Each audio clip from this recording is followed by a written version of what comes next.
முதலமைச்சர் சொன்னது தமிழ்நாடு இன்றைக்கு மத்திய அரசிடமிருந்து அவுட் ஆஃப் கண்ட்ரோலில் போயிடுச்சு அப்படின்னு சொல்லியிருக்கிறார். என்னை பொறுத்த மட்டிலும் உங்களுடைய உழைப்பும் நம்மளுடைய உழைப்பும் சேர்ந்து 2026 திமுக தமிழ்நாட்டிலிருந்து அவுட் ஆஃப் கண்ட்ரோலாக போக வேண்டும் என்பதுதான் என்னுடைய எண்ணமும் செயலுமாக இருக்கு.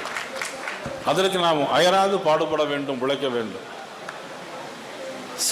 அவர்கள் சொன்னது எந்த வந்தாலும் இங்கே ஒன்றும் செய்ய முடியாது, எந்த வந்தாலும் இங்கே ஒன்றும் செய்ய முடியாதுன்னு சொல்லியிருக்கிறாங்க முதலமைச்சர். நான் முதலமைச்சருக்கு சொல்லிக்கொள்வேன், அந்த ஹரியானாவுக்கு போனார், அங்கே பாரதிய ஜனதாவுடைய ஆட்சி அங்கே வந்தது. அந்த ஹரியானாவுக்கு போனார், அங்கே பாரதிய ஜனதா கட்சியினுடைய ஆட்சி வந்தது.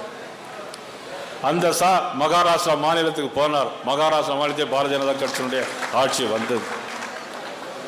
அந்த டெல்லி பட்டணத்துக்கு போனார், ஆம் ஆத்மா கட்சியிலிருந்து பாரதிய ஜனதா கட்சியை ஆட்சியை கொண்டு வந்தார். அந்த இன்னைக்கு தமிழ்நாட்டிற்கு அடிக்கடி வருவார், தமிழ்நாட்டிலும் பாரதிய ஜனதா கட்சி ஆட்சிக்கு வரும். உங்களுக்கு தெரியும், திருநெல்வேலின்னா என்னது?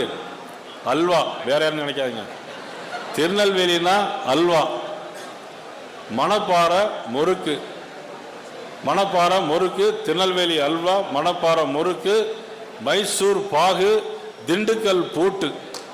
ஆனால் 2026 இந்த ஆட்சிக்கு போட வேண்டும், நாம் எல்லோரும் சேர்ந்து பூட்டு.